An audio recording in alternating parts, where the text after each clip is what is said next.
Hey! So we're here for another video to do my makeup while talking about a book. The book this time around is called Thrum by Meg Smitherman. Now this one isn't as long, it's more like a novella. Let me check. There is just around 130 pages, so it was a really quick read, but still very good, and I really like this cover art, like it a lot.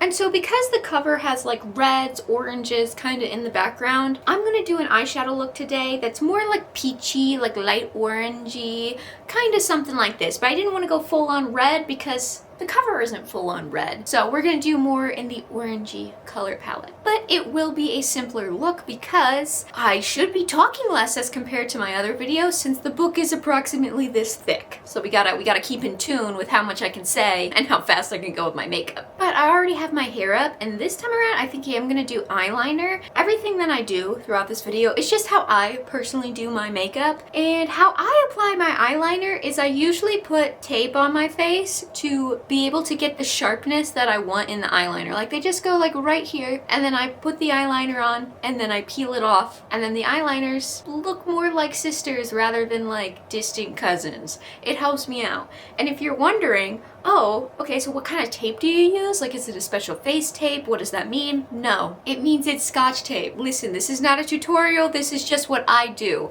However, as I go through things and I use various products, they will pop up on the screen to show you what product I am using in case you are curious. But this is just how I do my makeup. So let me put the tape on because I'm going to do my eyes first, but let's get that out of the way because that can be kind of annoying to get them placed properly. There we go. I can't really tell how silly this looks in the camera, but I assure you it is quite silly looking, and the tape is basically like on my freaking waterline. Listen, it works for me, okay? But anyway, let's get to the eyeshadow. So what is the summary of this book, right? What are we doing here today? The main character is named Amy, and she wakes up after being in stasis. She's in deep space. She was sent on a mission with her colleagues to try and find alien life, and in order to get to deep space, they all went into stasis pods to then wake up when they were finally there, because the human lifespan isn't really all that long. But she wakes up all alone because, come to find out, her crew is all dead in their stasis pods. All of them. So ultimately, she sends out a distress signal, which is answered by an alien. And that's the summary of the book. However, it is important to note that this is more like a psychological horror. It's not like an alien romance. It's more of a horror. So keep that in mind as we go through this. But alright, chapter 1. So Amy's full name is Amy Selwyn. And like I said in the summary, she wakes up from being in stasis, where when she goes to the other pods to wake up her other 3 crew members, she actually finds that she unfortunately cannot wake them up because they have all passed away. She claims she knew it was a risk, that some people can't make it that long in stasis. However, the odds that all 3 died in a stasis pod are just terrible. Very, very unlucky. And her other crew members are named Lily, excuse me for the other 2 pronunciations, Maddie and Vasilissa. That's how I pronounce them in my head. I'm sorry if it's wrong. But obviously, she's in a state of shock. She's kind of freaking out because now that means she's in deep space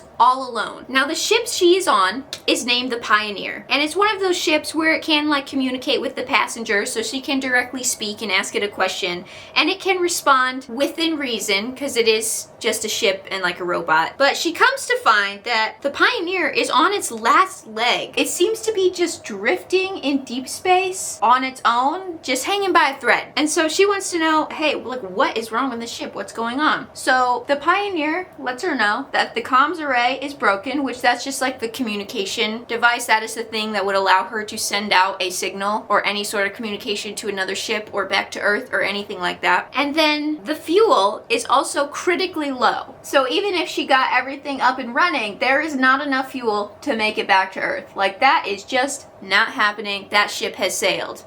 See what I did there? She does know that the ship did make it to the destination it was supposed to go to. They are in deep space. They're a little bit off their original coordinates, but they are in deep space and they did get there like according to plan. So she ultimately decides she needs to focus on this comms array because maybe, just maybe, she can send out some sort of distress signal. Maybe there's somebody nearby. Obviously, that chance is pretty small. But maybe she could also send a distress signal all the way back to Earth. She's like, maybe we could do this. I'm gonna fix this comms array and I'm gonna send out some signal as it's like basically my last hope, so I have to do this. So that is her mission. Although once she kind of realizes the situation she's in and kind of, you know, how dire it is, she does have a full-blown panic attack, which honestly, I can't blame her. Your entire crew is dead. You are alone in a spaceship in deep space. Yeah, I would also be freaking out too. So she has a moment to freak out and try to just calm herself, rationalize the situation, get her bearings. Like she needs a moment, and she does that. But once she calms down, she begins to suit up, because in order to check on this comms array, it's like, think of like a satellite attached to the ship. It's on the exterior. So she needs to suit up and go out there to go and see the situation of how badly this thing is messed up. So she suits up and she heads out. She eventually does make it to the comms array on the exterior of the ship, but she is horrified to see that it's not like it broke off, like some meteoroid or something hit it while they were traveling. It looks like it's been sawed off. Somebody or something tampered with it, because the way it is broken is just not possible in the situation she's in. And since she's already out there, she also goes to just check on the fuel tank. She knows there's ultimately nothing that she can do, that the fuel is almost gone. It also said that the fuel tank had a hole in it,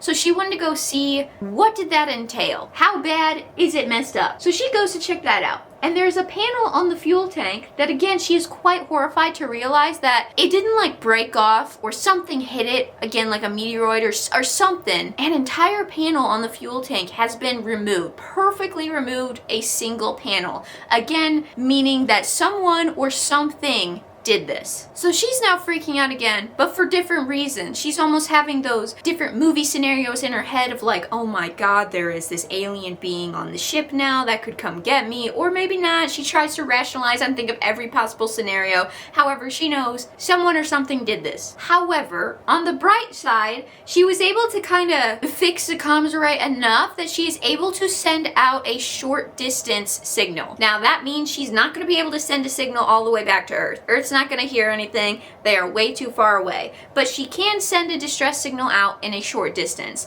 which she knows, being in deep space so far away, she knows it's very unlikely anybody is going to respond. But what else is she going to do? She might as well try. There's no harm in it, right? So she does. She sends out this signal, and it's like literally her only hope. And it really doesn't take all that long for it to be answered. And she is floored by this, which, like, girl, same, I would be too. What? It gets answered. And as she's in the ship, she's kind of like looking out the front window, however you want to describe it, and she sees this almost like black mass that's blotting out the other stars. It's just this black mass, and it seems to be heading towards her. So she realizes, like, that is the thing that responded to my signal. So she knows from seeing the ship that, like, this is definitely not a human ship. It's just this black blob. Apparently the mission is successful, because this seems to be alien life. Now, because that was their mission, when they were back on Earth, Earth had put together a basically like welcome packet. It included all of Earth's languages, a lot of books, a lot of media, explanations, customs of humans, like literally everything that would needed to be in there to be like, this is Earth, we are humans, hello, nice to meet you, we come in peace. This is what this welcome packet is. It is filled with countless amounts of information. So she remembers that they had this welcome packet, and she sends this package to them, to the ship, to be like, hopefully they know I mean no harm, and hopefully they're friendly. Now the alien ship receives this welcome packet and immediately starts communicating to her in English. It basically says, yep, you sent this packet, we devoured the information in a matter of seconds, and now I know English and I can talk to you, hello. So again, she's quite floored over the fact that this alien can already communicate with her in perfect English. Like, that's definitely a lot to be dealing with. But that's better than not being able to communicate. So she'll take it. So they have the initial communication where she asks what his name is and things like that. And he admits that his actual name is something that humans can't pronounce. So his name is Dorian Gray. Now, why did he choose that name? Well, like I said, there were books included in this welcome packet, including a lot of the classics like A Picture of Dorian Gray. And so this alien, I guess, read that book super fast, decided he liked it, and picked the name Dorian Gray, but is otherwise called Dorian throughout the whole book. And since Amy can't pronounce his actual name, she also just winds up calling him Dorian and just accepting the fact that, hey, I guess we're doing this. And ultimately what she does is ask for help because she's in desperate need of it, and Dorian agrees to help her. But since her ship is on its last leg, there's no fuel left, she can't really do much of anything. He has enough room in his ship, because his ship is way, way, way bigger, to dock her ship in it, and then she can hopefully work on repairs to then head home or something like that. His ship pulls her ship kind of like inside of it, like a tether or something, and just takes the whole thing with Amy inside it. So in the next chapter, she gets off the ship to see what's going on. And she gets to meet Dorian, and she is super surprised to see that he looks like a Victorian lord. Like, he has dark black hair that's pretty long. He's wearing like a white dress shirt that has a frock and like frilly sleeves. He looks straight out of a Victorian movie or novel or something like that. But it is giving a little bit Uncanny Valley vibes to her because he looks perfectly human, almost too perfect, except for his eyes. His eyes don't have a pupil and they are black, just straight black. So it does throw her off, but she knows she's in a desperate situation and she needs help. She's gonna have to take what help she can get, and it kind of is what it is. They have their initial introductions and they talk a little, where it's revealed that Dorian is multiple millennia old. Now, how many millennia? He doesn't really say, but we know it's more than one by how he said it. So this guy is old and also in the middle of nowhere in deep space to just perfectly find Amy. So Amy is still like in shock. She's still reeling. She's still mourning her friends. She's still like freaking out over what her future is. So she's kind of like taking in everything she can, but there's only so much someone can take. You know, knowing this, Dorian takes her to a room to be like, this is your room while you stay here. You look like you need to rest up. And when she opens it, she is flabbergasted because the inside of it kind of looks like a ship. It's like spacious, but it's still part of the ship. However, there are certain things in it, like a plant that she knows is on Earth. How on Earth could this plant be here? We are nowhere near Earth and this is a Earth plant. What is going on? And he basically says like, oh yeah, it's not real. The ship can make you see things, and it figured you would be comfortable seeing something you're familiar with. So he almost like outright says, yeah, you can't trust a lot that goes on around here. I mean, he doesn't say it like that, but like, that's what he says. So she's kind of like, okay, but ultimately, again, literally what can she do? Nothing. She's freaking out. She has no other options. It is what it is. So he leaves and she's in her room, and surprisingly, she falls asleep almost instantly because just the gravity of the situation, she is more exhausted than she realized and is out like a light. Eyeliner time. I don't know if I'll be able to talk while doing this because I need to focus, so give me a second. God. Bruh, I'm about to crash out. Son of a... Okay, I needed to focus. I'm glad I did. They are still probably cousins. But don't worry, mascara will pull it all together when it's time, okay? Everybody have faith, it's fine. Now, anyway, so Amy fell asleep. And when she wakes up, out of the corner of her eye, she swears she sees Dorian watching her sleeping from like the corner, the shadows of the room. She swears she sees this. But ultimately she tells herself it must have been nothing because so far Dorian seems really nice, so why would he do that? And I'm still really freaked out and I need to calm down. So she calms herself down and she decides she's gonna go and explore this ship. Dorian said to just call for his name and he'd be there for her, but she doesn't want to do that. She just wants to explore on her own. However, she finds that he was not joking about this ship tricking her. She keeps walking and the ship more or less is leading her in a loop, and she always winds up back at the door to her room. No matter where she goes, no matter where she turns, she cannot find another room. She just keeps being led directly back to her same room. So she's like, what the heck? So eventually she has no choice but to rely on Dorian, and he's there and he leads her back to the Pioneer because clearly she can't find her way on her own. And she's still grief-stricken, so she decides she's gonna hold like a little funeral for the crew. She doesn't take them out of the stasis pods though. She leaves them in there because she just doesn't wanna open the pods and be like confronted with their corpses. She also doesn't want to like eject them into space. She just wants to leave them there for now. But she did hold like a little funeral where she said nice things about them and wishes them well in the afterlife, just kind of saying a few words. But in doing this, she does break down crying. It's like, you know, a final goodbye to her crew. And she cries, and Dorian is immediately there comforting her. In fact, Dorian holds her in his arms to comfort her, like immediately. And whenever Amy is in his arms, she does in fact feel very comforted. She feels safe. It's a nice place to be, and she's kind of alarmed a little bit of like, why do I immediately feel this for this guy? However, he is this other being. Maybe that's just something he's good at. He doesn't really have any sort of explanation for it. She's not just like grieving, she's like full on weeping. And again, Dorian is still comforting her, but as she continues to cry and continues to be comforted, because like I said, her being touched by Dorian anywhere he touches or just like being near him like that, she does in fact feel comforted. She's almost like, I don't know how to describe it, but it seems like being enveloped by his being, if that makes sense. Like she's almost like succumbing to this comforting feeling that Dorian is able to give to her. However, at like the last second, she does back away and come to her senses a little bit of like, whoa, this is a lot. Why am I doing this to this super old alien that I just met? This is weird. And Dorian doesn't have a problem with this. In fact, he just takes her right back to her room so she can continue to rest and recover. And she happily follows him there because she does want to hide out in her room for a little bit because that was a lot. But again, when she wakes up, she swears there's some sort of shadow or him in the corner watching her again. They are gone like as soon as she wakes up. So she's never able to like catch him doing this. However, she swears that he is. Can't prove it, but she thinks so. But when she gets ready, because she can't really tell, like, am I getting ready in the morning? Am I starting my day? Because she is in deep space and there are no clocks. So she truly has no idea what schedule she's on. She's just purely following instincts of sleeping when tired, eating when hungry, and doing the best she can to stay okay, because she is really not doing well. Which, I mean, come on, would any of us be if we were stuck in deep space on an alien ship and all of our friends are dead many, many years from Earth? Yeah, we'd all be freaking out. However, eventually she leaves the room and she doesn't really know how to call for Dorian, because Dorian said, I'll just call my name. But she's like, okay, but like I don't see, okay, I'll just do it, I guess. And she kind of just stands in the hallway and is like, Dorian? And then he's there. He like materializes almost immediately, like steps out of the shadow and is like, you called?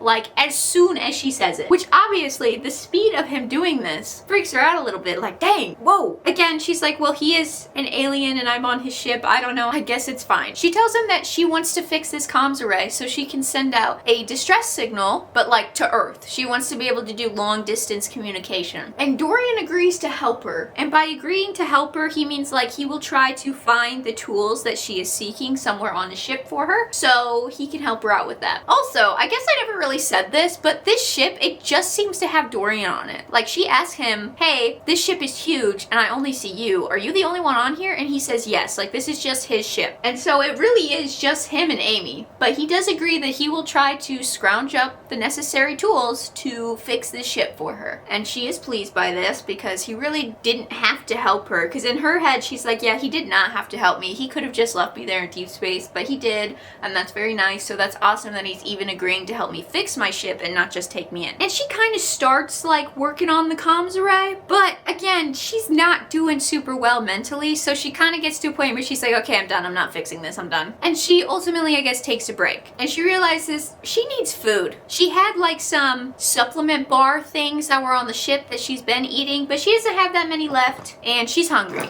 And of course, Dorian is like, oh, follow me. And since the ship is not showing Amy like anything and she just keeps getting lost, she really doesn't have a choice but to follow him. And so she does, where Dorian takes her to like a giant ballroom. Think again like a Victorian style ballroom, where in the middle of it there's a giant table filled to the overflowing with food. Overflowing with food. Like a king's feast. And so of course she's like, why the is this on a ship? And Dorian again basically tells her of like, oh, it's not real. However, I figured you'd probably want something that you're familiar enough with, which she has to kind of explain of like, well, like I know this is like a Victorian ballroom, but like I'm not familiar with them like that. And Dorian is basically like, I can just show you whatever you want to see on the ship, kind of like almost a little plea to be like, you could stay here and I could show you anything you wanted to see. But the two of them sit down and they both eat. Amy is surprised that this alien eats the same human food that she is, but they both eat together. And included in this feast is some wine. So they're eating, they're drinking wine, and Amy starts to feel the effects of this wine, where from it she basically blurts out and kind of admit that the form that Dorian has taken on, because Dorian did admit this is not his true form. He obviously isn't human. However, he doesn't want to show her his true form because it would scare her. So he chose this form to like not freak her out. But now that Amy has had a bunch of wine in her, she basically blurts out and admits that the form he took on is ideally her type. Apparently she is into Victorian looking men. Like that is her ideal type. And Dorian doesn't really say anything, but he has like this smile or like smirk that like he knows. He did that intentionally because he wants to intrigue Amy. But after having said this, Amy is now embarrassed and is like, what the hell? This is like some 1,000-year-old alien. I'm trying to fix my ship so I can go home. Like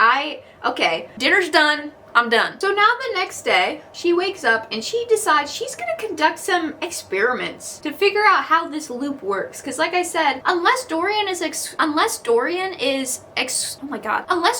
escorting her somewhere, she can't seem to go anywhere in this ship. The ship just seems to keep looping her back to her room. And so she does some experiments where she sees how many steps she can take before her room appears again. And it's about 12 paces. And then the door to her room is there again and she's back. She even does it where she walks backwards, so she's looking at the door, and so she can see her old door, and then the door to her room materializes next to her anyway. But ultimately, from this experiment, she concludes that she can't go more than 12 paces before the ship just loops everything. And Dorian keeps trying to explain it of like, well, this is too much for your human brain to handle, so the ship is only going to show you what you can handle, and then the more you can handle, the more it will show you, so you just have to give it some time. That's like his explanation. And whenever Amy asks him about like, you know, seeing something, she doesn't directly accuse him of like spying on her in her room or anything, but sometimes she's like, I thought I saw something. Almost every time Dorian is like, you're just hallucinating because you're human, it's fine. So I don't know, he's just like gaslighting her the whole time. But anyway, she goes back to her room after this experiment and she feels like she's being watched at all times. It feels like somebody is watching her. And while she's trying to kind of come to terms with this and be like, no, we gotta stay focused, we gotta leave, if somebody is watching, maybe not, I don't know, I'm freaking out. She discovered Vasilis's comb in her room. It was like hidden beneath the bed, kind of like fallen in a weird spot, and she just kind of luckily stumbles upon it, and she sees this comb and knows that it's her comb. And so she's like, why on earth would one of my crew members' combs be in this ship when they all died in their stasis pods, like before I even arrived here? How does that make any sense? But then ultimately Dorian lets her know that, hey, he found the parts that she needs to fix this comms array. So her focus gets switched, going back to the comms array, because again, her mental state is not doing super hot. It's quite fragile at the moment, and she seems to be forgetful, kind of switching on what she's focusing on. So her finding the comb but then still switching to the comms array is pretty on brand for how her mental state is going. However, she keeps the comb in her pocket so she can like continuously remind herself. So she is working on this comms array now that she has all these parts, but then she starts to have another panic attack just because, again, thinking of the gravity of her situation, she found this comb, she can't trust what her eyes are seeing in this ship. She kind of starts having another panic attack. And also, to make it worse, this entire time that she's been in this ship, she hears like this low hum. She doesn't really know what it is. She even asked Dorian about it, and Dorian's like, I don't hear anything. I don't really know what you're talking about. But she kind of hears this hum, and sometimes it intensifies, and other times it's chill. But right now, as she's having this panic attack, it kind of intensifies and is making things worse. And again, Dorian is there, comforting her. He's always there. But her panic attack got pretty bad, and so she winds up like waking up in her room with no memories other than like Dorian came to comfort her as she was freaking out, and then that's it, and now she's just in her room. And then also, not only is she in her room, room. But the only thing she has on is underwear. She doesn't have anything else on. So she's thinking that Dorian must have taken her like space jumpsuit off so she could sleep or something like that to make her more comfortable. But she doesn't really have any memories of this other than freaking out, having a panic attack, and then Dorian's there. So she's just like, okay. And to make it worse, she's also not sleeping well. She's now having nightmares about her crew and the fact that they are dead, which is just really not helping anything. But the next day comes and she's like, okay, new day. What horrors await me now? But she is surprised to find that when she steps out of her room, there's a new corridor there that wasn't there before. And she remembers that Dorian tried to explain to her, like, hey, the ship will show you things when it thinks that your human brain is ready for them. And so she thinks like, oh, okay, the ship now thinks I'm ready for this new place. So of course she goes down this corridor. And since there's no clocks and obviously no sun to let her know what time it is, she has no idea how long that she has been following this corridor. She truly is like, it could have been hours, could have been minutes, I don't know. She is just blankly following this because it's just one long corridor that just keeps going and she is just following it the whole time. But as she continues down this corridor, this hum continues to intensify. In fact, it intensifies so much that she begins to be like, this is more like a thrum. It just keeps going, which, name of the book, Thrum. And so as she's like, oh my god, this noise, I can't deal with this, she then looks down at her hand and sees blood on her hand and starts freaking out. It's not her blood. She doesn't know where this blood came from, but there's blood all over her hand. And she gets so turned around that she doesn't know which way is the way forward versus the way back, because it's just one long corridor. It all looks the same. And she got so freaked out and turned around from dealing with the whole blood thing that she doesn't know where she's at. So she just kind of picks a direction and starts running. She's just gunning it, and she is running this whole time until she thinks that she finds her room. It looks like the same door to her room, so she runs right in it. And it turns out it's not her room. It's kind of like a replica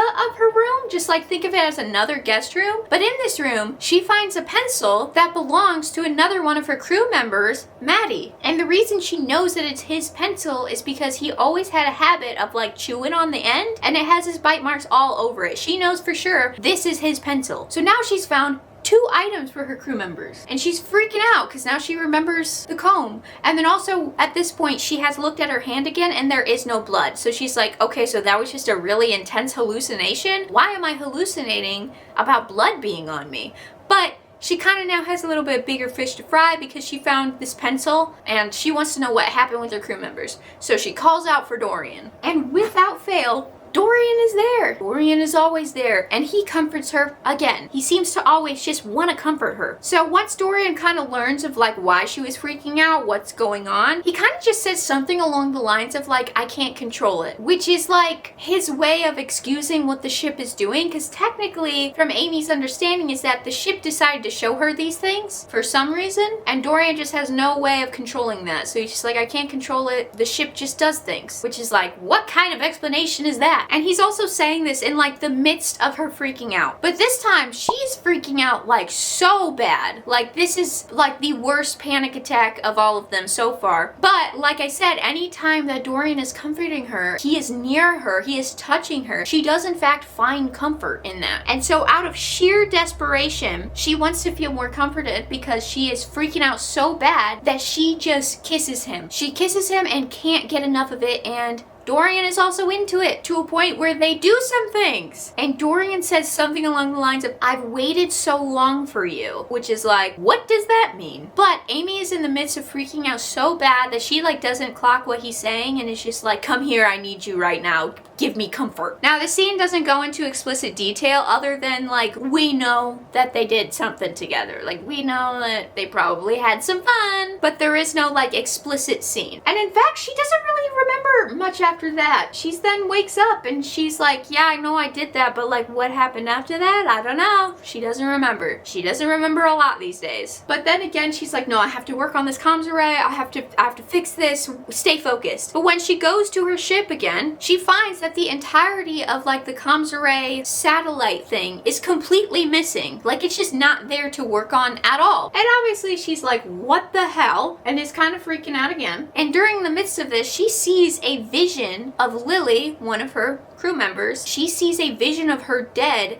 and angry at Amy, which again does not help anything. It is worsening her mental state, and it's already fragile to begin with. So when she gets a chance, she confronts Dorian again to be like, dude, I keep seeing these things. I never had this issue before coming here. What is going on? And again, Dorian just dismisses and gaslights, and it's just like, it's just a hallucination. The ship just does that. And again, he's quick to try to comfort her, because he's always just trying to comfort her. And he is successful in that comforting because they have sex again. But at the end of the session, let's say, she hallucinates again and sees a vision of Lily dead, mad at her again. And this is where it's revealed that apparently her and Lily were lovers before this. And seeing that, she is again freaked out, and now Dorian is gone. She doesn't remember what happened. She's in her room. She knows something happened between them. She remembers that, but now he's gone, and now she's here, and she doesn't know what's going on. So she just like flies out of her room and just starts running down the corridor. She is running, just kind of like picked a direction and go, like frantic, like running in like the horror movies type of like, I don't know where I'm going, but I gotta get out of here, I'm running. It's one of those runs. She is running for her life. And while she's doing this, the visions get worse, because not only is she seeing like almost like ghoul versions of Lily, she's also seeing them of the other two. They're all there, like haunting her almost. And she is just kind of running for her life, terrified from seeing these visions, and doesn't really know where she's going. She just knows that she's got to get away from here. So while she's running, she eventually sees like an opening to a new place. So she's like, all right, the ship's showing me something, I'm going here. And she enters almost like a living room. Not like a living room, like a room that is alive. Like imagine a beating heart, where it's like, you know, the motherboard or whatever is a thing that keeps all tech going. This is that, but it is actually like a heart. It's like the ship is alive. And it turns out the ship is alive, and that is like the heart of the ship, literally. And then of course Dorian is there. Dorian is always there. And he basically reveals that he is the ship. That's why he's the only one on it, because he is the ship.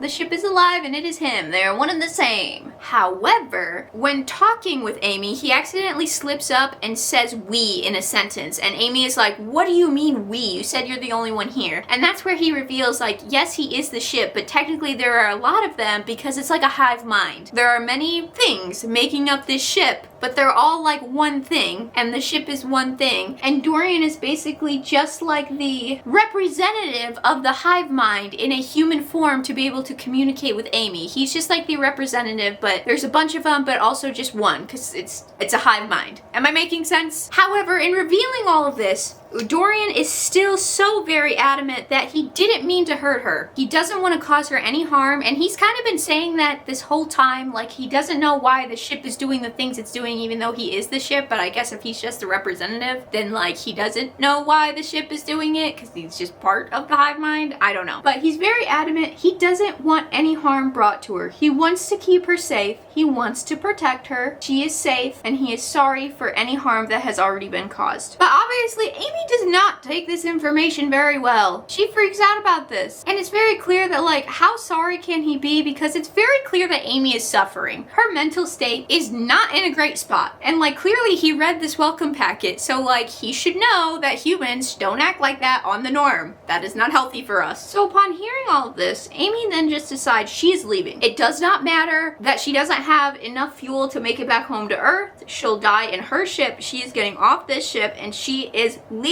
and not coming back. So she starts fleeing. She leaves the room and she just starts running with the intent to make it back to the Pioneer to then leave. And this is the first time where Dorian doesn't just let her go. He actually starts chasing after her.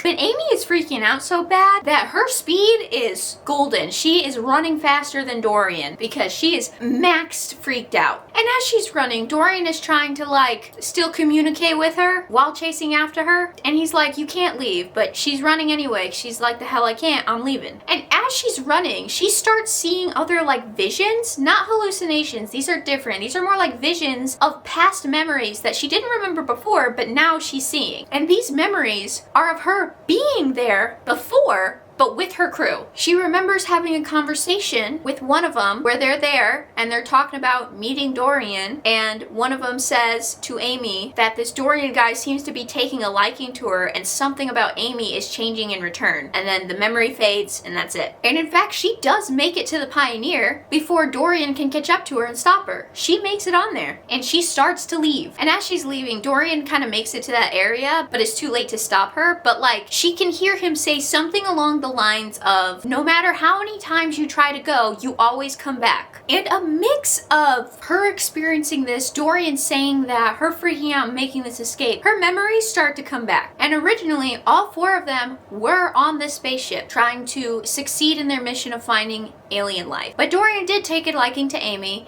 and Amy was changing in a way of her taking a liking to him. But the other crew members noticed that Amy was changing in kind of weird ways, to a point where the rest of the crew drugged Amy and then took her back to the Pioneer to then flee because they knew something nefarious was going on and wanted to try to save her, and all of them leave because they were just trying to get away from Dorian. They weren't sure what he was doing, but it was nothing good. And after hearing this memory, Amy then talks to the Pioneer, because remember it can like talk back, and she asks it, how many times has it been to this ship? And the Pioneer tells her that it has been to Dorian's ship 3 times. 3 times. And that's where it's further revealed that in that first time when she was with the whole crew, she did not want to leave Dorian's side and they had to force her away. And then she also has vague memories of her not being in the right state of mind, but also wanting to find a way where she had to stay with Dorian. So she was the one that sawed off the comms array and took the panel off the fuel tank to sabotage the ship. And then she further remembers that after realizing her crew was trying to take her away from Dorian, when they were all in the stasis pods to then head back to Earth, she took a scalpel and while they were in those stasis pods, put an incision in their neck that killed all 3 of them. Now remember when she did the whole funeral and everything about that, she didn't open the stasis pods, she didn't check anything. So now, in order to confirm this, she goes to each stasis pod, opens it up, and she does in fact find that wound there. And it is revealed that she killed all of them. And in like the final moments of the book, she ultimately goes right back to Dorian's ship, where in this version she finally like accepts him and accepts being part of the hive mind. Like her mind officially breaks and she feels that whenever she is near Dorian, she is safe, she is home, she is complete. And whatever mind tricks that Dorian and the ship were trying to use on her worked. Because at one point in the book, Dorian said something along the lines of like, repeated exposure should work. So I believe that's why she was there 3 different times. It took them 3 times of repeated exposure until they finally got Amy to accept them. And that's the book. It's only 18 chapters. So my thoughts on it are, first of all, it was definitely a psychological horror. And I really liked where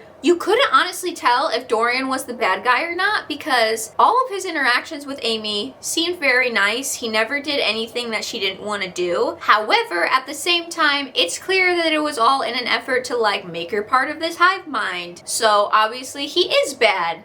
Right? I really like that it's not very definitive of just like, yep, he is evil, or no, actually, he seemed kind of nice, maybe not, I don't know. Also, just another thought of it is when Amy was walking around this ship, she did make note that it looked like a ship. Now, it was much more advanced than the Pioneer, but it was definitely a ship, as in metal walls, she's walking on metal, it looks like a spaceship. So now, if Dorian is the ship, was anything made of metal, or it just changed itself to simulate metal like a ship? I mean, she couldn't trust her eyes in general, but like, did she see anything true as what it was? We'll never know. It's also very unclear why Dorian was interested in her, because if he was looking for a woman, there were 2 others that went with her. What made Amy special over the other 2? Why was Dorian specifically interested in Amy? Now, was it because Amy had the weakest mental fortitude, so they knew that it would be easiest to just take her so they don't need the others? Is that what it was? What was the reason that Dorian was interested in her? And also, so it took 3 times to like assimilate Amy. However, I find it so very interesting that the very first time that she was there,